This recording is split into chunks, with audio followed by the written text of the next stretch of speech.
The desert sun was blazing over Sirte on October 20, 2011. Dust, gunfire, and chaos filled the air as a convoy tried desperately to escape. Inside one of the vehicles sat a man who had ruled Libya for more than 4 decades. The world will see the images, the once untouchable leader, bloodied, dragged through the streets by his own people.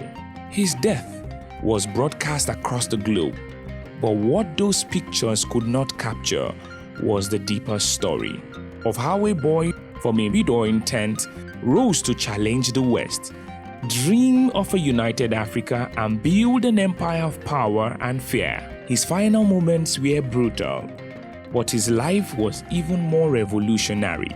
This is the story of Muammar Gaddafi, the revolutionary who refused to bow and whose vision for Africa still burns in the hearts of many. Libya شبر شبر بيت بيت دار دار زنقة زنقة فرد فرد. When you hear the name Gaddafi, what comes to your mind? Some think he's a tyrant.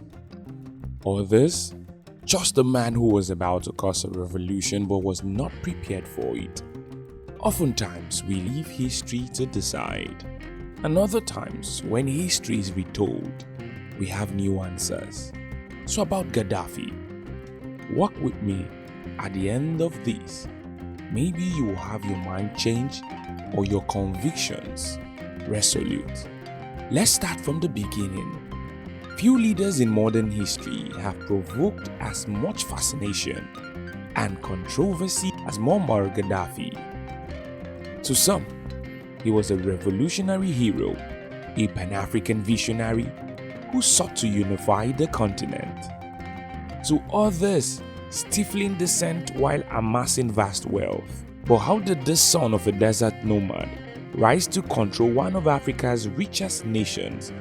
And why did his life end in chaos and bloodshed? 2 things I want you to note. One of Africa's richest nations. Did you ever know Libya was in that position? Let's get to the main plot.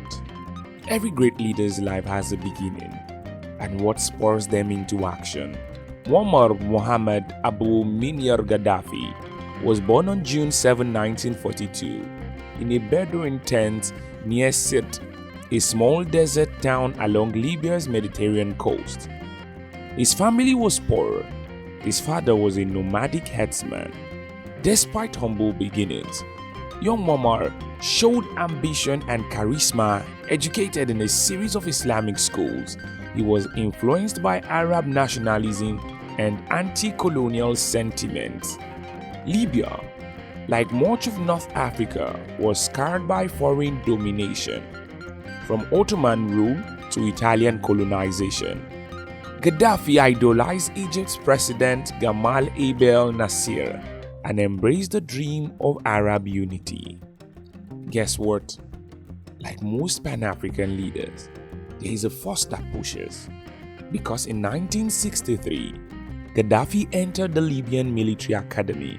His time there shaped his political ideology, an opposition to Western imperialism and monarchs he saw as corrupt.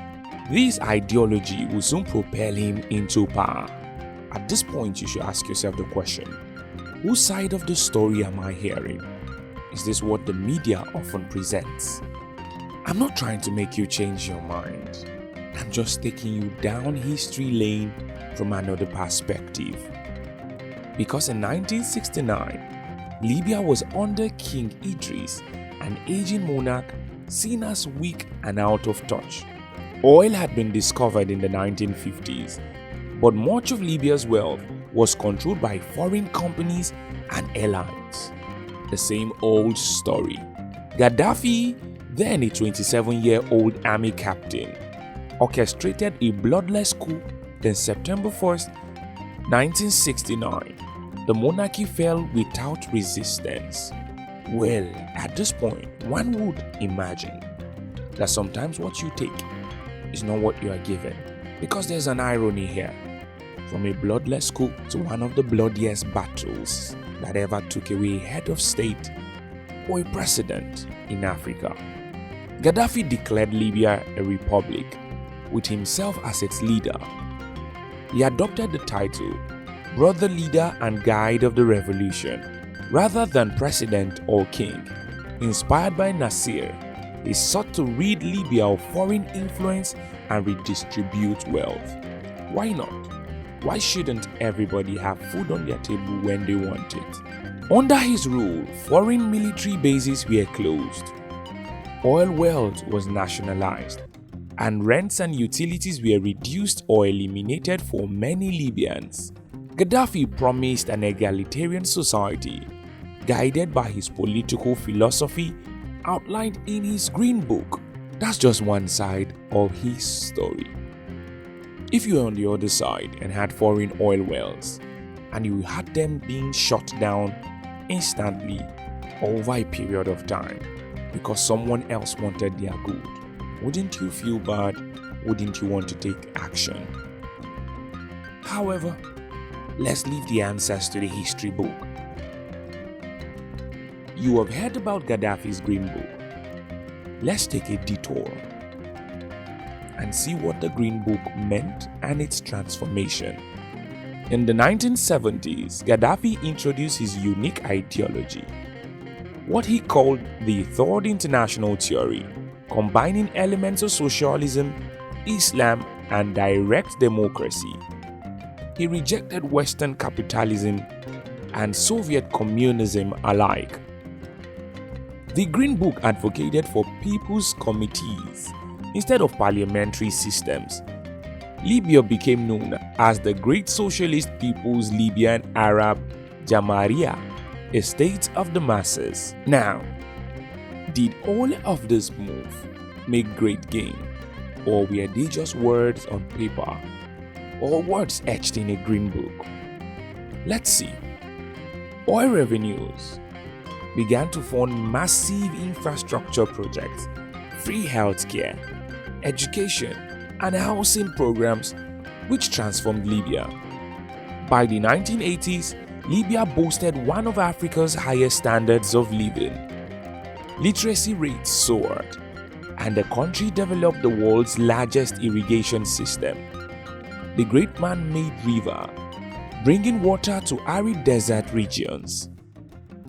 What else would the people need?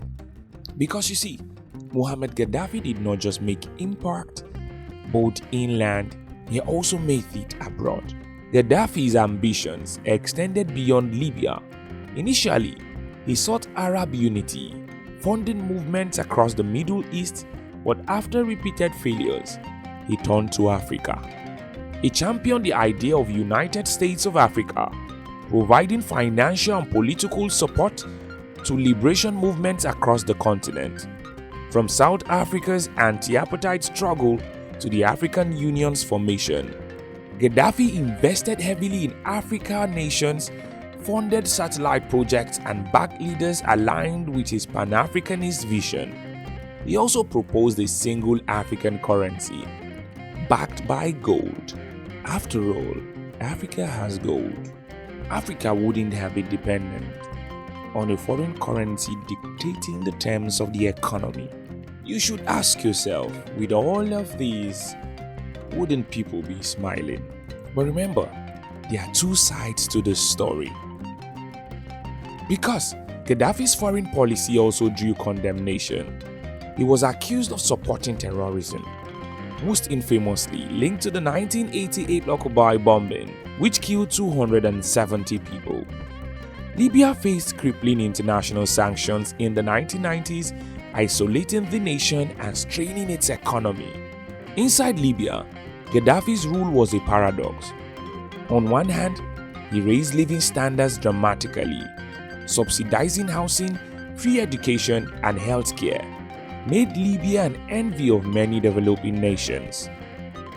Women gained greater rights than in many neighboring countries, and Libya's oil wealth benefited ordinary citizens more than in most oil-rich states.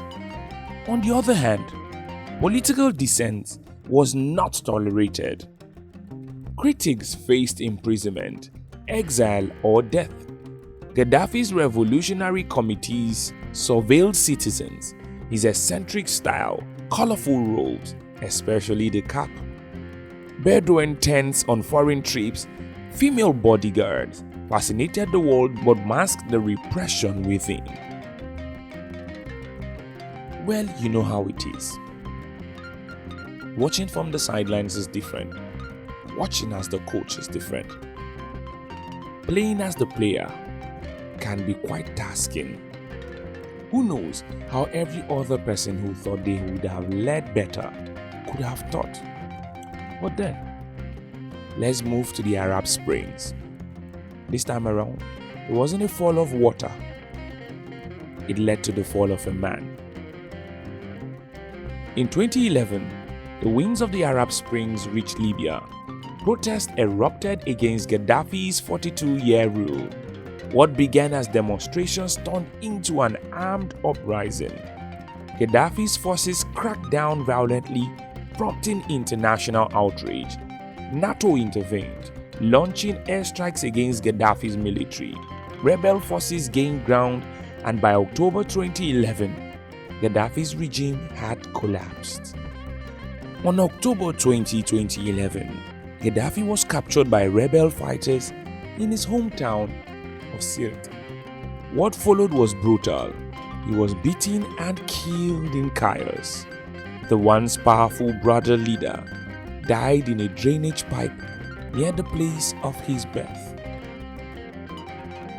Let me take you back to the beginning. You see why I said his story was an irony. From a bloodless coup to being blood-bathed right in his hometown. But one will ask, is Libya better off today? We are leaving all the sides of the story open to you. Let's see. Gaddafi's death marked the end of an era, but not the beginning of stability. Libya descended into chaos, rival militias, tribal division, and foreign interventions fractured the country. Some Libyans look back nostalgically on the stability and prosperity under Gaddafi. Others remember the repression and cult of personality. The debate over his legacy continues, not only in Libya but across Africa. But would I dare to ask, are the proofs not there? Are the realms not there to see? A country that once enjoyed free healthcare, should we ask the question, do they still enjoy all of these things? At this point, do you think Gaddafi was more a tyrant than a leader who had good intention and had to do all he could do to make his good intention come to life? Do you think Gaddafi was for Africa rather than for himself? What if all the flamboyancy was for protection? Well, like I said, we are going to see all sides of the story. But let me stop you. There's one side of the story that nobody has heard.